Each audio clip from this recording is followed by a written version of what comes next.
This time on Secrets of Bluegrass Chefs, it's a cattle crawl through the beef capital of Kentucky, Mercer County. We're digging into a salad that's beefed up at the Beaumont Inn. That's the secret. Old-fashioned lasagna at the Kentucky Fudge Company. And the secret is it is very simple to make. And we'll get the secrets to putting a Tex-Mex twist on dessert that will definitely make you remember the Alamo. I can let a few secrets go. Come with us on a tasty tour of historic Harrodsburg right now on Secrets of Bluegrass Chefs.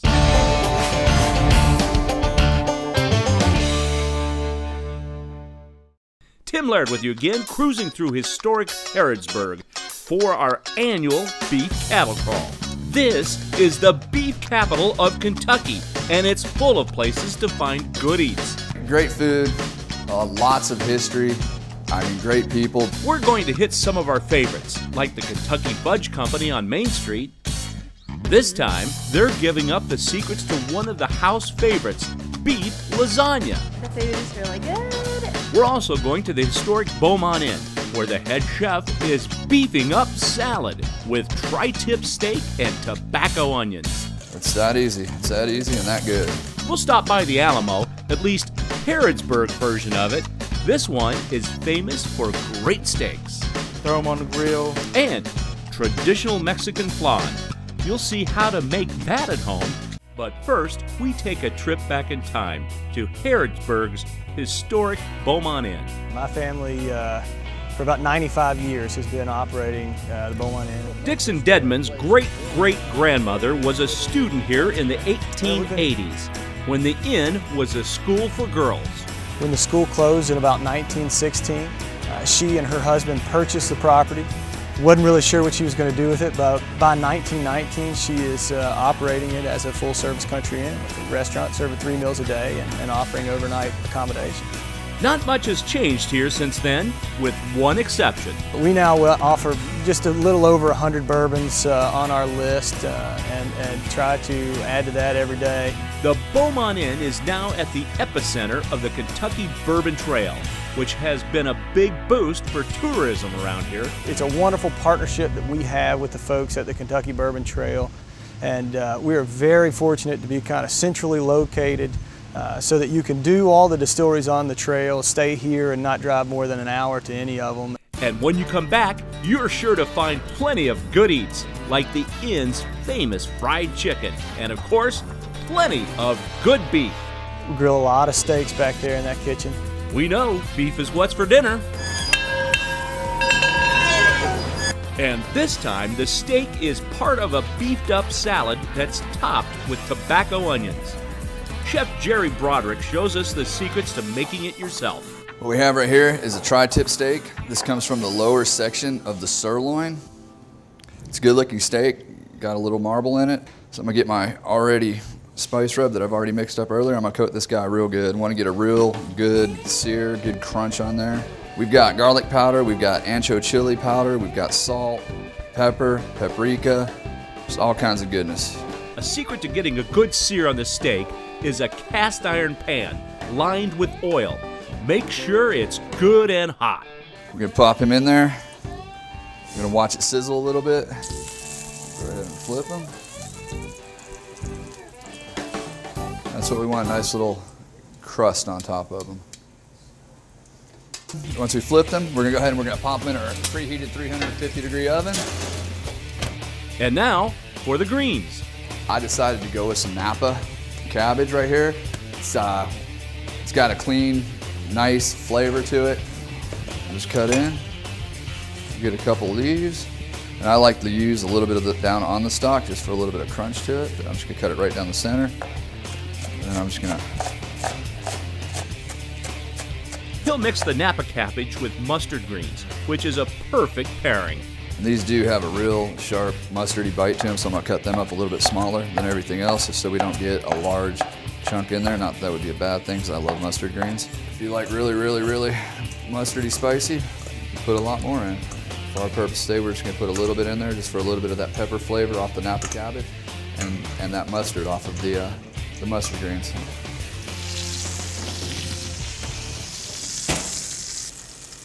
He's at a good temperature right now.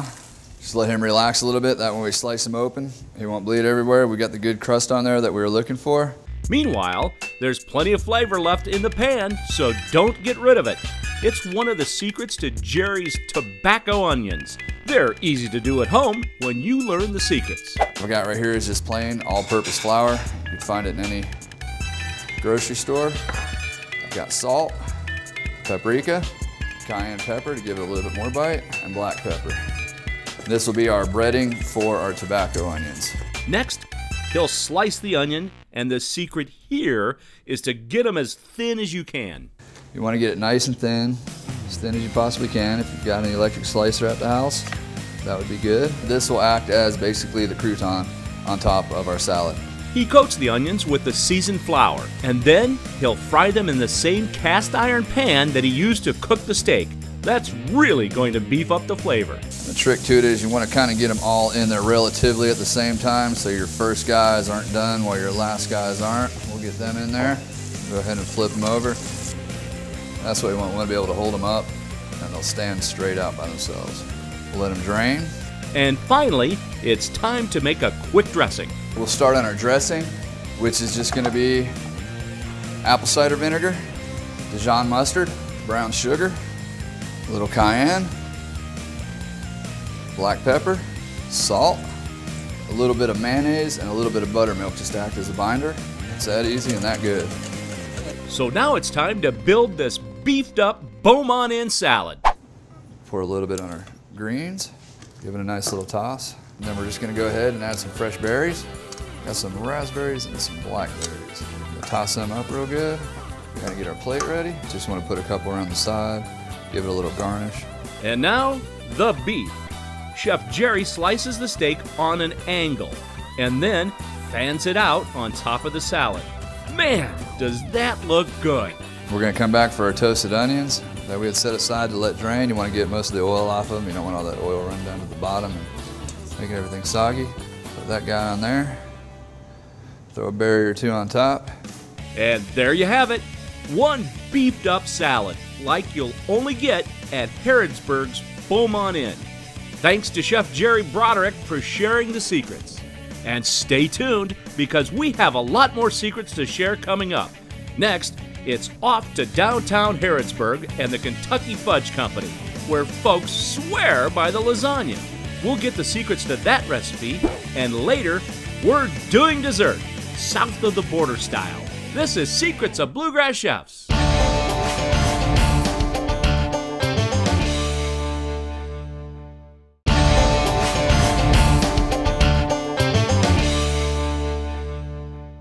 Welcome back to Secrets of Bluegrass Chefs, on the road this time in historic Harrodsburg, Kentucky.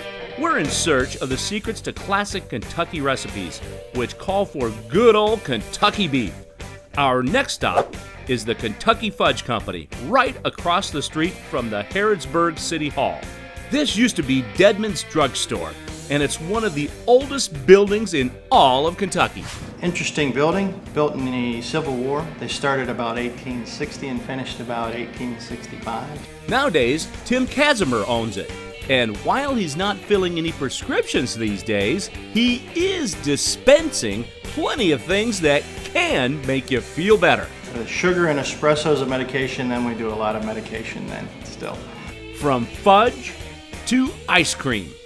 Malts and shakes and floats and all that old-fashioned good stuff too. And it's not just desserts at the Kentucky Fudge Company. You can eat lunch and dinner too. A simple food. We don't do anything real extravagant here. It's not extravagant, but it sure is tasty. The food is really good. Especially the Fudge Company's lasagna, which always sells out. We serve it as a special. You can make it at home when you learn their secrets. And the secret is, it is very simple to make. The first secret is to use good beef. We use the best meat we can find, local meat when it's available. The beef is 93% lean for this recipe, but 80-20 will also work just fine. In fact, a little extra fat means even more flavor. It's 1.5 pounds of ground beef with 1 pound of sausage. The beef gets browned along with 2 cloves of garlic. And this is when we start making our own sauce. So you'll have this on the burner on the stove, and you'll want to add 30 ounces of whole tomatoes and canned tomatoes, which is also a secret, very easy. Then you'll want to add 12 ounces of tomato paste. Dried herbs add flavor. 2 tablespoons of basil and parsley and a teaspoon of salt. You want to mix this in all together. From there, let the beef and sauce simmer on low heat for about 40 minutes. While the meat is on the stove simmering is when you'll want to make the ricotta mixture. You'll need 3 cups of ricotta cheese and 2 eggs. We'll mix that together. Add a couple tablespoons of parsley to that, and then a cup and a half of shredded Parmesan cheese. Now, you're ready to start building the lasagna. There's a pan to layer the lasagna in. When you use the oven-ready noodles, you'll want to make sure you have some sauce on the bottom of the pan to help cook the noodles. And then you'll start layering using your noodles. I do 4 across, and then you'll do your layer of the ricotta cheese mixture, use half of it. And you'll do a layer of the sliced mozzarella cheese. I like using the sliced because it helps hold the lasagna together. And then you'll top the mozzarella cheese off with the beef mixture, the beef sauce. And then you'll start again with another layer. So you start with the noodles, the rest of the ricotta cheese mixture. More sliced mozzarella goes on top of that, and then the rest of the meat sauce. And on top of it, I like to just put a little bit of shredded Parmesan again. And you'll stick this in the oven for 20 to 30 minutes until it's hot and bubbly. When there's about 10 minutes left to cook, I added some fresh basil and parsley on top. Let it cool down before you cut. That's the secret to getting it out of the pan without turning it into soup. You can top that with some fresh Parmesan. We serve ours with a piece of garlic toast. And that's it. Beef lasagna. Simple, yet irresistible. Check it out at the Kentucky Fudge Company. Or make it at home now that you know the secrets. And stick around, because up next, it's time for dessert. And for that, we're headed to Harrodsburg's Alamo Tex-Mex restaurant, where they're making authentic Mexican flan. Very, very traditional, just how they would do it in Mexico. You'll see how easy it is to do it yourself when we come back on Secrets of Bluegrass Chefs.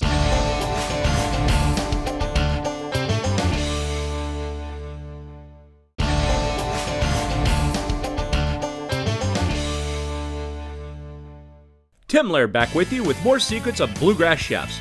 We've been working our way through Harrodsburg this time, sampling some of the best beef dishes in town. This is home to the Fort Herod Beef Festival, and it's home to a lot of Kentucky's beef producers like Kay Weber. We're located on about right at 100 acres, diversified with the belted Galloways and the limousine cattle.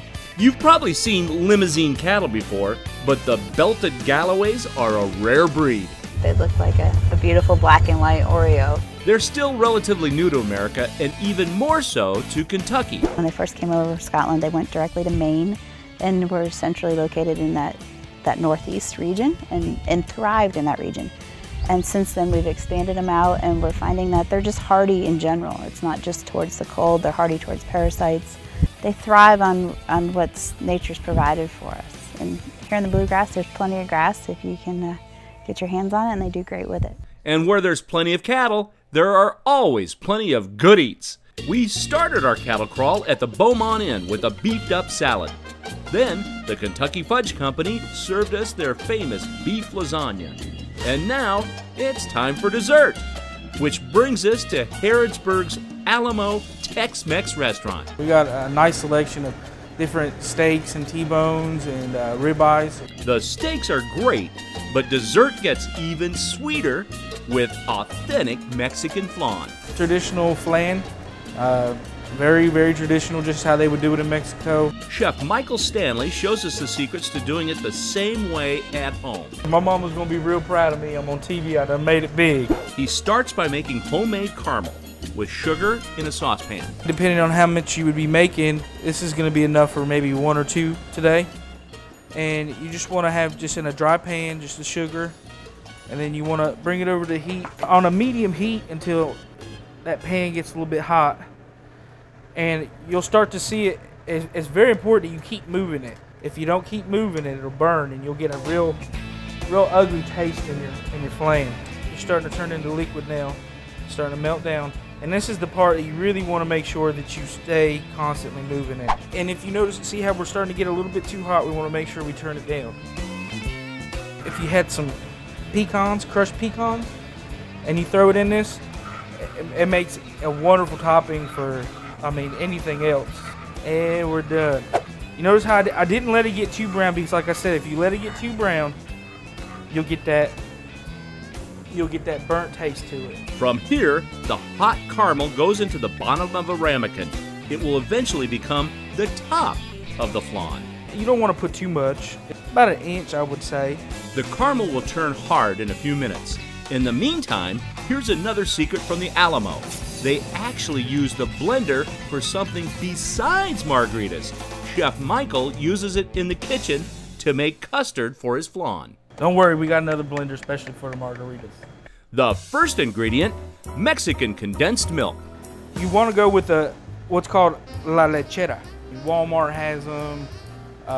Any good grocery store will have them. It's just a Mexican brand of sweetened condensed milk. Any Lechera is going to have a picture of a flan on it. And it's going to be 1 can of La Lechera. And it's going to be 3 eggs, whole eggs, non-separated. And then whole milk. You want about 12 ounces. And you just want it just good and blended, but you don't want it to get that frothy head to it. If you blend it for too long, it'll get a frothy head to it and it'll pour. It just won't pour right. The lechera's nicely blended. You don't see any pieces of egg or anything. By this time, your ramekin of caramel should be ready to go. And as you can see, that's hardened by now.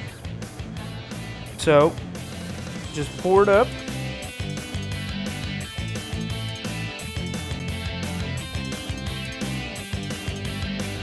To cook the flan, you'll need a water bath. Just cover the bottom of a deep pan with water and put the ramekin right in. Just as you would do a cheesecake or anything else like that. About right there. You want to have your oven on 375. And these are going to bake for about 2 to 2.5 hours. As soon as you see that color on top, yank them out. They look good enough to eat right now, but they're not. Be patient or else. You gotta wait at least 6 hours, let them cool overnight, come back, and then you can tear down on them. But if you eat them too quick while they're hot, make your stomach real nice. This one is cooled, so it's ready to serve. Here's the secrets to doing that. Just wanna take a butter knife or anything like that, and just cut around the edges, and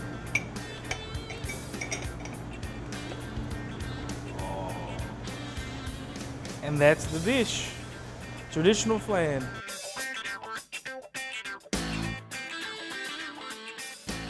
A sweet ending to a tasty trip through historic Harrodsburg.